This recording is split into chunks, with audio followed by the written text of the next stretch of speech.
Corey here with Professional Yard Services. We're in Draper, Utah again, and we're creating a monolithic wall. You can see behind me you've got a walkout to an outdoor structure of one of our customers' houses. They've had a lot of problems over the years with this dirt behind me here, sifting and eroding through the natural rock. We dug out a piece of cement here that was cracking and settling, and also a large amount of soil that we dug out of here and then put it up. We're going to put it up behind the wall that we're building. There's a problem that's inherent with these types of walls when you're talking about drainage and erosion. A lot of times you'll get a lot of silt coming through here and washing down onto the retaining wall, and the boulders move and shift. And so oftentimes you have basically a failure of the retaining wall. Now you can see here where the elevation of the soil is a good foot or a foot and a half higher than the existing wall. And so anytime you have a situation where, like up top here, where you have the soil that's just going to continue to keep washing and eroding down this wall, it becomes a problem, not only for structural, for it falling, but also weeding and just continually taking out the soil that raises up from the erosion. So what we're going to do is create a rebar cage. We're drilling into the foundation of the rock here. We're going to tie a cage in here, and then we'll pump in or shovel in this stonemaker material and create a retaining wall that's going to be monolithic. It'll be a solid wall that won't move. It'll be encaged, and we're going to have grooves and stuff, and there might be some cracking just into the grooves of the rock itself, but it'll make it look natural, and it'll be held with this number 3 or number 4 rebar that we're going to be tying it to.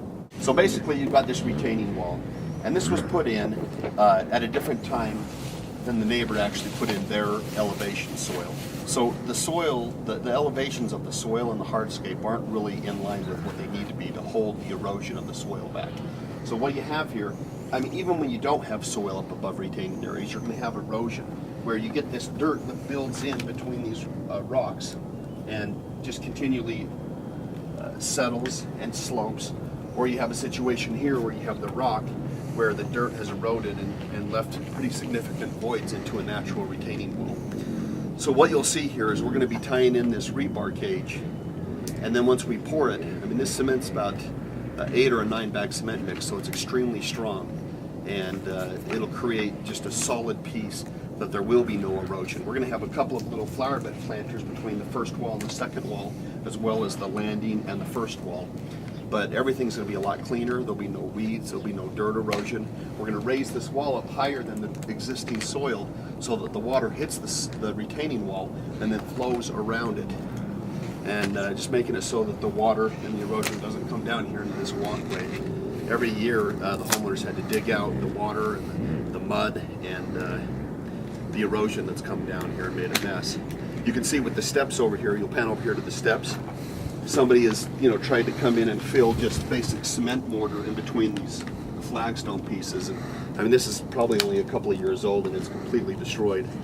So this isn't really the best technique for flagstone if you're going to use a natural product. What we're going to do here is just tie in the rebar, make a cage, and then pour the stonemaker product and create our own slabs of cement. And they're going to look like big slabs of flagstone.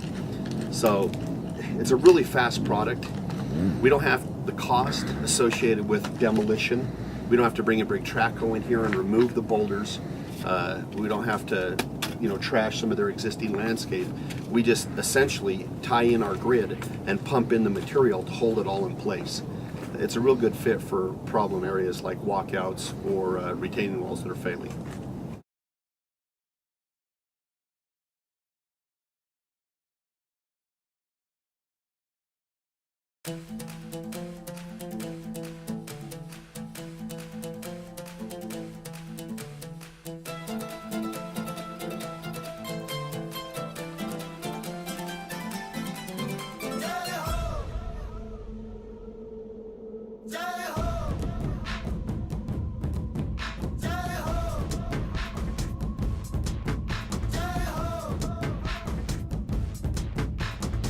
आजा आजा जिंद शामी आने के तले, आजा जरी वाले नीले आसमाने के तले। जय हो जय हो। Yeah, we're going to be able to basically fix this without they'll have to rip all this out.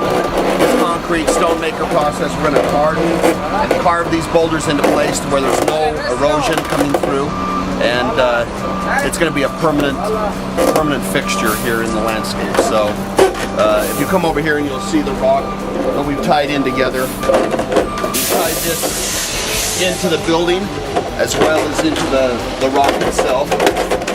We build and carve these boulders. They're going to look like huge boulders, and these things will be here as long as this structure is here. So it's a really great process to shore up a problem like this that's just been a thorn in the customer's side. I mean, every year, dirt, water, flooding, erosion. We're going to build this wall up a little bit higher so that we can get the water to flow in and around the walkout. Should work good. Okay. Alrighty, we're coming to you in Draper, Utah. Professional Yard Services. We're basically creating these walls and just creating a monolithic cage so that this retaining wall will not come down. Creating some little planters in here, you can see.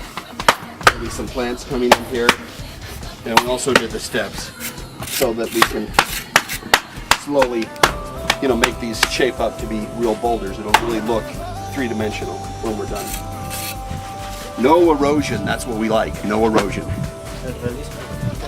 When we get done, we've been working on this for about 1.5 years, and all these guys have pretty much been with me through this process. We're getting pretty good at it, but it's just all in the little details. You can make this stuff look exactly like rock if you're good at shaping, carving, and most importantly, you have to have a really good imagination.